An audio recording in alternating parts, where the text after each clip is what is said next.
মঞ্জির আর দেবপ্রিয়ার সঙ্গে কথা বলে ফেরার পথে দেখা হলো শুভ্র আর তিতিরের সঙ্গে। শুভ্র তিতিরকে ও বাড়ি থেকে নিয়ে এসেছে।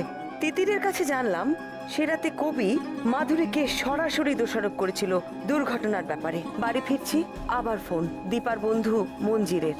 আপনার সাথে একটু দেখা করতে পারি? আসলে আমি বাড়িতে এসে একটা জিনিস খুঁজে পেলাম, সেটা আপনাকে দেখানোর ছিল। মঞ্জির একটা ছবি দেখালো। ছবিতে একজনকে দেখিয়ে বলল সে একসময় দীপাকে প্রেম নিবেদন করে কলেজে অনেকের সামনে দারুণ অপমানিত হয়েছিল। ছবিটা আমি নিজে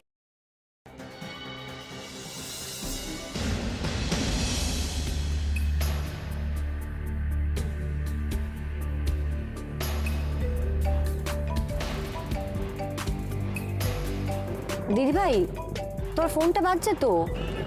ও হ্যাঁ হ্যাঁ অরূপ বল। ফিরছো? হ্যাঁ। ওদিকে কি খবর? জিজ্ঞাসাবাদ করে কি বুঝলে? কেসটা বোধহয় সলভ হয়ে গেছে অরূপ। রিয়েলি? এই গোটা ঘটনাটা কার কীর্তি মোটামুটি এখন আমার কাছে পরিষ্কার। কিন্তু বৌনি একটা কথা বলো, তুমি কি এখন ফিরছো? হ্যাঁ আমি বাড়ি ফিরছি। তুই কোথায় রে? কিছু নতুন খবর পেয়েছিস নাকি? আমিও ফিরছি। ফিরে তোমাকে একটা ইন্টারেস্টিং খবর দেব। রাখছি। ঠিক আছে। কেস সলভ হয়ে গেল? এই দেখ, এই হচ্ছে খুনি। এর জন্য দীপার অ্যাক্সিডেন্টটা হয়েছিল আর এর জন্যই মাধুরী সুইসাইড করে। কিন্তু এটা তো কবির ছবি। হ্যাঁ কবির ছবি। আমার তো প্রথম থেকেই মনে হচ্ছিল যে কবি এই খুনগুলো করেছে। তারপর যখন ও আমাদের বাড়িতে সেদিন এলো না আর এসে ওই কথাটা বললো, ওই নোংরা কথাটা, দীপার শরীরটা সুন্দর ছিল, ওটা শোনার পর তো আমি আরো শিওর হয়ে গেলাম। ওই কথাটা বলে ও যেন আরো নিজেকে আমার কাছে ধরিয়ে দিল। তারপরেই তো আমি তোকে বললাম কবি সম্পর্কে সব ইনফরমেশন জোগাড় করতে। কিন্তু এই ছবিটা তুমি কোথা থেকে পেলে? কোথা থেকে পেয়েছি সেটা জেনে লাভ নেই, সে অনেক বড় ঘটনা। দীপার এক বন্ধুর কাছ থেকে পেয়েছি। আর আর কি কি ইনফরমেশন জানলে তার কাছ থেকে? দেখ, আমি যা জেনেছি তাতে আমার কাছে এই কেসটা পরিষ্কার। কবির আসলে অনেক দিনই দীপার প্রতি একটা দুর্বলতা ছিল। দীপা যখন কলেজে পড়তো তখন থেকেই কবি দীপাকে চেনে। কবি দীপাকে ডিরেক্টলি প্রপোজও করেছিল। আর দীপা কি করেছিল জানিস? কলেজে সবার সামনে কবিকে বিচ্ছিরিভাবে অপমান করেছিল। কবি কলেজে পড়ার সময় দীপাকে প্রপোজ করেছিল? কিন্তু হ্যাঁ রে ভাই, আর ওই যে দীপা সবার সামনে ওকে খুব বাজেভাবে অপমান করেছিল, সেই রাগটা কবি মনের মধ্যে পুষে রেখেছিল। তারপর যখন দেখলো যে দীপা ওদের বাড়িতেই ওর ছোট ভাইয়ের বউ হয়ে আসছে, সেই পুরনো রাগটা না তখন জেগে উঠলো ওর মনের মধ্যে। রান্না করার সময় ওই গ্যাস সিলিন্ডারের মধ্যে কিছু একটা কারসাজিও করেছিল, তার থেকেই অ্যাক্সিডেন্টটা হয়। তারপর কবি মাধুরীকে উস্কায়।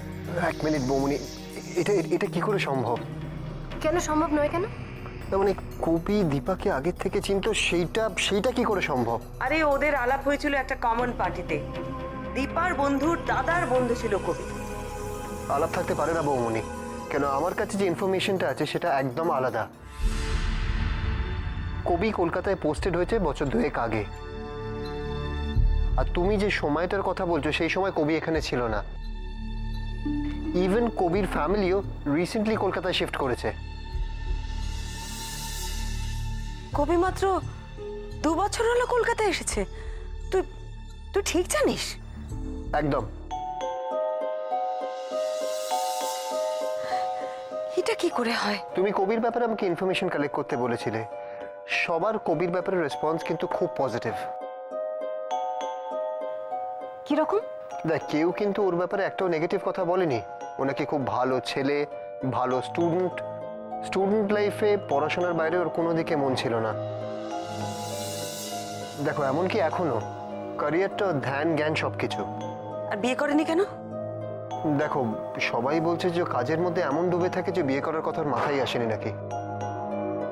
আচ্ছা দিদি ভাই, এটাও তো হতে পারে যে দীপার কাছে ওইভাবে রিজেক্টেড হয়ে কবি ডিসিশন নেয় যে জীবনে কোনোদিন আর বিয়েই করবে না। আর ভাই যেরকম বলছে তাতে তো মনে হয় না গো কবি এরকম একটা কাজ করতে পারে বলে। তো কি বলছিস তোরা? এই ছবিটা মিথ্যে? সেটা জানি না বৌমনি, কিন্তু আমার মনে হচ্ছে তোমার কথাটা ভুল হচ্ছে, ভুল পথে যাচ্ছ তুমি। ভুল হচ্ছে আমার? আমি ভুল পথে যাচ্ছি?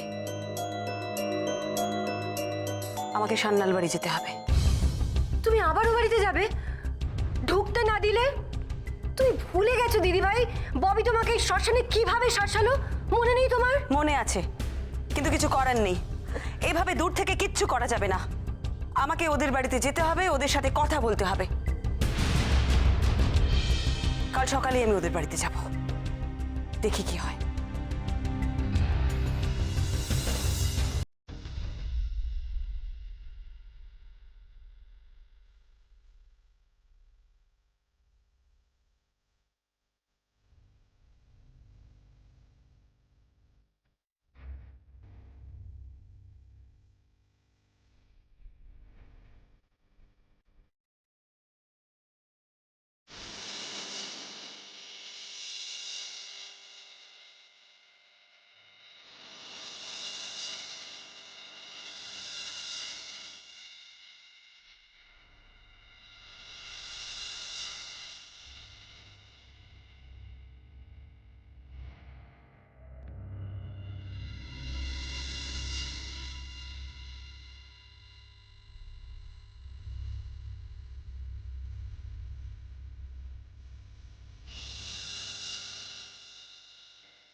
দিদিভাই, ওদের দুজনের মৃত্যুই তো অ্যাক্সিডেন্টে হয়েছে, তাহলে তো সেই মতো 3 দিনে কাজ হওয়ার কথা না?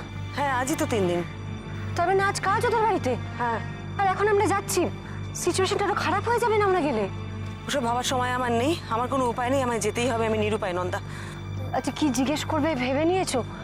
সেদিনকের পর আমার তো ভাবলেই টেনশন হচ্ছে আমাদের দেখে কিভাবে রিয়াক্ট আরে করবে। তুই এত টেনশন করছিস কেন? যা জিজ্ঞেস করো তো আমি করব। আমাকে ওদের সাথে কথা বলতেই হবে, আমাকে জানতেই হবে সেদিন দীপা মারা যাওয়ার আগে রান্নাঘরে কি হয়েছিল। ওদের থেকে সব। কালু কোথায় গেল? যা বাবা, কালুদাকে তো বলা হলো আমরা বেরোবো। গাড়িতে নেই তো। কালুদা, ভাইও তো বলেছিল যাবে, এখনো কোথায়? কালুদা, চলো, আমি এসে গেছি। এই তো। कुरुक्षेत्र कया गंगा प्रभासो मुस्कानी च पेतान्ने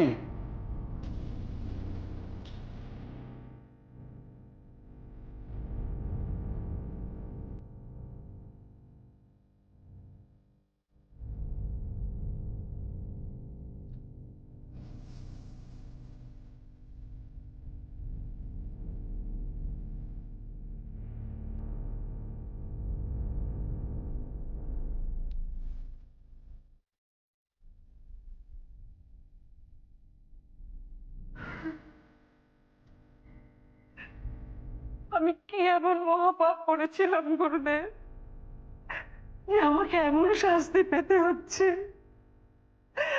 আমি তো গুরু নাম না করে কখনো জলস্পর্শ করিনি, তাহলে কেন এমন হলো গুরুদেব? কেন হলো?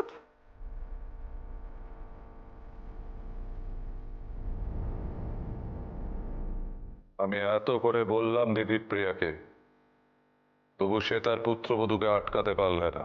কোথায় আর পারলো গুরুদেব? সে নাকি শ্মশানে গিয়েও হাজির হয়েছিল। এসব স্পর্ধা আমাকে বিস্মিত করে। মেয়ে মানুষের অতি বাড় ভালো নয়, সে কথা দিদিপ্রিয়া মনে রাখে না।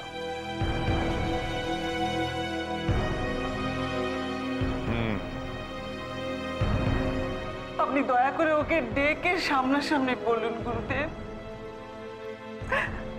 ও ও এই ইচ্ছে করে আমার পরিবারের সবাইকে এই সমস্যায় ফেলার জন্যই উঠে পড়ে লেগেছে। ছি ছি ছি ছি ছি, আমি ভাবতেও পারছি না গুরুদেব যে আমার গুরু ভগ্নী সে কিনা আমার এত বড় সর্বনাশ করার জন্য ব্যস্ত হয়ে উঠেছে। ভগবান, কিন্তু চোখের সামনে যা কিছু ঘটছে দেখছি, তারপরে আর অবিশ্বাসী বা কি করে করি গুরুদেব?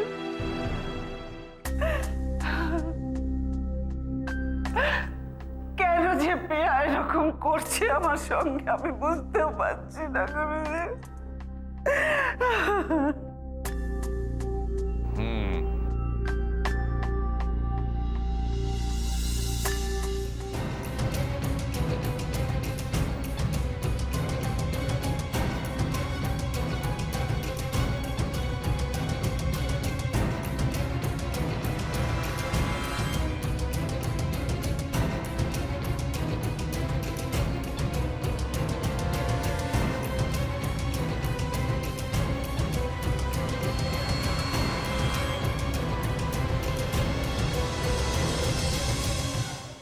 এ বাড়ির সর্বত্র আমি অমঙ্গলের ছায়া প্রত্যক্ষ করছি। পর পর দুজনের মৃত্যু, তাদের আত্মার শান্তি কামনার উদ্দেশ্যে এবং পরিবারের সকলের মঙ্গলার্থে সামনের বুধবার আমি একটি যজ্ঞ করতে চাই। আশা করি তাতে তোদের দুঃসময় কেটে যাবে। আমাদের ভালো মন্দ সব কিছুর ভার এখন আপনার উপরেই তো গুরুদেব। আপনি যা ভালো বুঝবেন তাই করবেন। আপনি ছাড়া এই বিপদ থেকে আমাদের আর কেউ বাঁচাতে পারবে না গুরুদেব, কেউ পারবে না। দুটো ছেলের জীবন একেবারে তছনছ হয়ে গেল, সেটা নিয়ে যে একটু শোক করব তার পর্যন্ত ফুরসত নেই। সব সময় মনে হচ্ছে যেন চুরির দায়ে ধরা পড়েছি। গুরুদেব, গুরুদেব আপনি তো সব জানেন, সব বোঝেন। আমি, আমার স্ত্রী, আমার পুরো পুরো পরিবার ওই গোয়েন্দা আর পুলিশের জুলুমে অস্থির হয়ে আছি। আপনি আমাদের বলে দিন, আমরা এর থেকে কিভাবে পরিত্রাণ পাবো?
সম্ভব হয়নি মানে কি চাও কি তুমি? মিসেস পরমা মিত্র আমার সাথে এসেছেন এ বাড়িতে দুটো অস্বাভাবিক মৃত্যু তদন্ত করতে।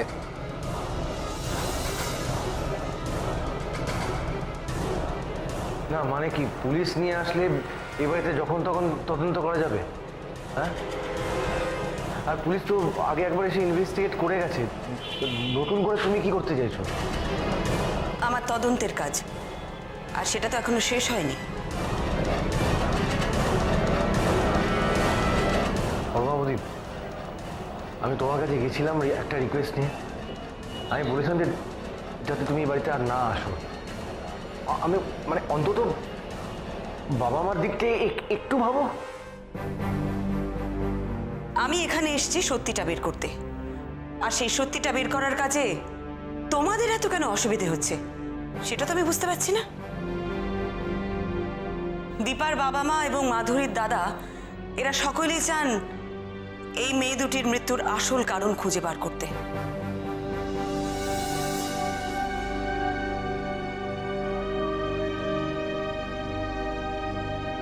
সে দায়িত্ব যখন আমাকে দেয়া হয়েছে, সেটা তো আমাকে পালন করতেই হবে। গুরুদেব, গুরুদেব, দেখুন গুরুদেব, দেখুন কি অশান্তিতে পড়েছি আমি। আমার গুরু বোন সে কিনা আমার সঙ্গে এত বড় শত্রুতা করছে, কেন এমন?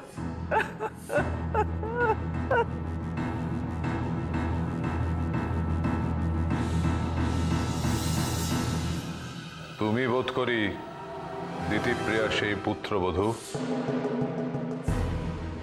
আগে হ্যাঁ, আমি বলা সত্ত্বেও সে তোমাকে আটকায়নি। বললাম তো, মা আমাকে আসতে বারণ করেছিলেন, তবু আমি এসেছি। অর্থাৎ তুমি আমার বারণ শোনার প্রয়োজন বোধ করনি। অদ্ভুত লাগছে পরমাবধি, মানে আমাদেরই বাড়িতে দাঁড়িয়ে তুমি গুরুদেবকে এভাবে অপমান করছো। হ্যাঁ, না আমি জাস্ট জানতে চাইছি একটা কথা, যে তুমি এই বিহেভটা কেন করছো আমাদের সাথে, কেন? কি বলছো তুমি কবি? আমি ওনাকে অপমান করব কেন? দেখো, আমার একটা পেশা আছে, আর সেটার প্রতি আমি সৎ থাকতে চাই। আমাকে দায়িত্ব দেওয়া হয়েছে দীপা আর মাধুরীর মৃত্যুর তদন্ত করতে। আমি শুধুমাত্র সেটা সুষ্ঠুভাবে করতে চাই।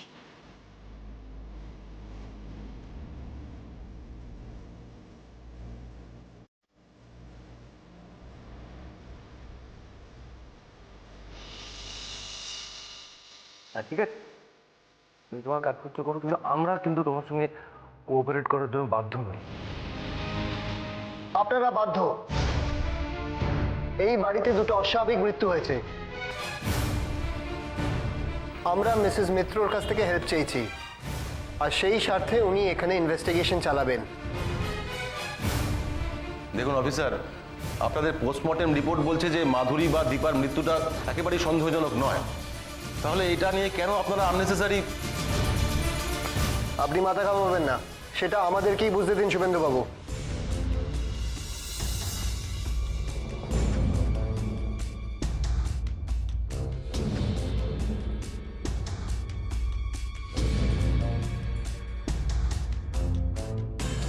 কে খুন করেছে আমরা জেনে গেছি। তার ছবি দিদি ভাইয়ের কাছে আছে, দিদি ভাইয়ের ব্যাগে। এসো।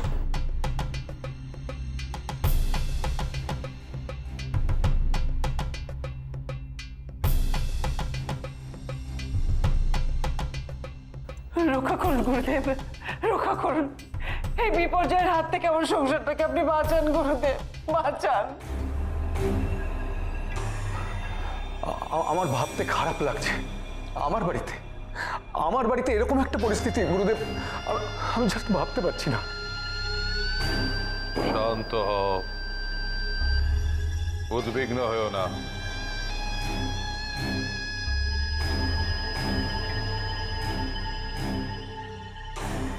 আমার ফোনে কেউ দিদিপ্রিয়ার নম্বরটা ধরে দাও,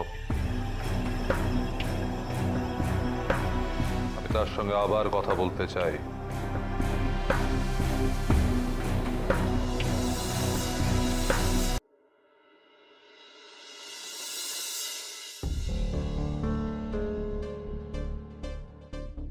নাম্বারটা তোমার কাছে?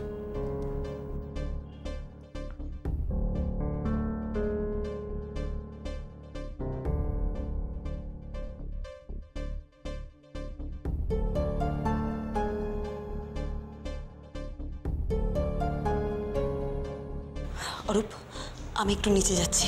বৌমনি, তুমি তোমার কাজ করো। গুরুদেব যদি আজ ঝামেলা করে, তাহলে আমি ভুলে যাব যে উনি গুরুদেব। তখন আমি আমার পদ্ধতিতে কাজটা করব। আস্তে আস্তে শান্ত হ, অত উত্তেজিত হোস না। যা করার একটু সাবধানে করতে হবে, বুঝেছিস?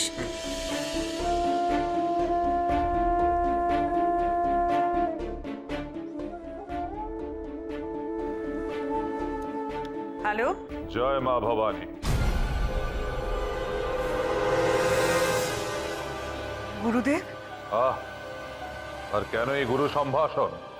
গুরুকে কি মর্যাদা দিচ্ছিস তুই? গুরুদেব, এ কথা কেন? আমি কি অপরাধ করলাম?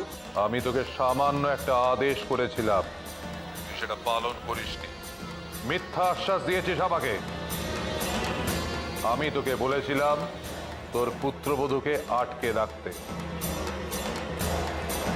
সে যেন রুমাদের এই বিপদের অগ্নিতে ঘৃতাহুতি না দেয়, তাকে বারণ করতে। তুই সে কথা রাখিসনি আমার। গুরুদেব, গুরুদেব, আমি আমার ও আচ্ছা আচ্ছা, তার মানে সে তোর কথা শোনে না, তোকে মান্য করে না। তুই বললো সে তোকে অগ্রাহ্য করে, তাই তো?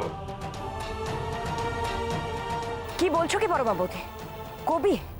অসম্ভব, কবি এ কাজ কখনো করতে পারে না। কেন করতে পারে না? সমস্ত দিক থেকে সমস্ত রকম প্রমাণ আছে, সন্দেহের সমস্ত তীর কিন্তু ওর দিকে। তোমাদের কোথাও ভুল হচ্ছে। ভুল হচ্ছে? আমাদের ভুল হচ্ছে? মির্জা কেন এরকম করতে যাবে? তুমি বেকার ওকে এসবের মধ্যে টানছো। তুমি কি আমাদের ক্ষতি চাও? দেখো, তোমাদের সাথে কিন্তু আমাদের কোনো শত্রুতা নেই। আমার কাছে যথেষ্ট প্রমাণ আছে বলেই আমি বলছি। কি প্রমাণ আছে?